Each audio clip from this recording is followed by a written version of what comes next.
Le dialogue social dont parle le président s'est soldé cette nuit, très tard dans la nuit, par un échec, Nathan Cocampo. Oui, la situation est toujours au point mort. Les grévistes de Total Energy ont refusé catégoriquement la demande de la direction de reprendre les livraisons de carburant ce matin à 5 heures. Une condition préalable à l'ouverture de toute négociation salariale ce matin. À l'issue de la réunion à la Défense au siège du groupe, le secrétaire CGT du comité Total Energy Europe a pris la parole. On a consulté les grévistes et c'est un refus catégorique massif. Les salariés ne veulent pas de cette exigence pour négocier.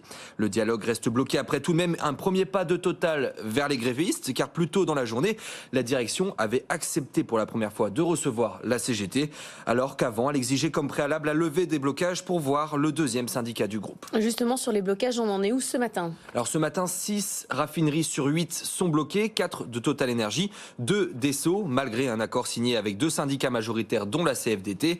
Hier à 17h, 30,8% des stations-service manquaient d'un ou plusieurs carburants, une proportion pire dans les Hauts-de-France, en Ile-de-France et en Centre-Val de Loire. Reste toujours la solution des réquisitions de salariés pour assurer un service minimum et un ravitaillement des stations-service. Et elles ont commencé hier avec 2 salariés grévistes chez Esso contraints de venir travailler au dépôt de carburant de Port-Jérôme sous peine de sanctions pénales.